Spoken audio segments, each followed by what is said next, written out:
Hi అండి, ఎలా ఉన్నారండి మీరంతా? మేమైతే చాలా బాగున్నాం. జనవరిది ఎలా చేసుకున్నారో మీరు నాకు కామెంట్ చేయండి. మేమైతే చాలా బాగా చేసుకున్నాం.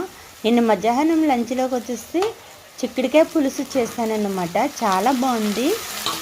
ఉల్లిపాయలు, టమాటాలు, పచ్చిమిర్చి ఫ్రై చేసుకోవాలి. ముందుగా గుడ్లు అనేది ఫ్రై చేసి పక్కన పెట్టుకుని అప్పుడు ఉల్లిపాయలు, టమాటా, పచ్చిమిర్చి కూడా ఫ్రై చేసుకున్నాక అందులోనే చిక్కుడుకాయలు అనేది వేసేసుకోవాలండి. ఈ చిక్కుడుకాయలు వచ్చేసి మా చెట్లు అండి, చాలా ఫ్రెష్గా ఉన్నాయి కదా.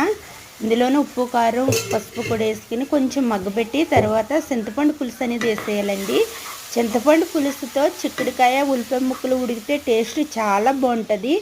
మీలో ఎంతమంది చిక్కుడుకాయ పులుసు చేస్తారో కామెంట్ చేయండి. అలాగే మన ఛానల్ని లైక్ చేయండి, షేర్ చేయండి, సబ్స్క్రైబ్ చేయండి. మీ అందరికీ కూడా మరొకసారి హ్యాపీ న్యూ ఇయర్ అండి. ఉంటాను, బాయ్.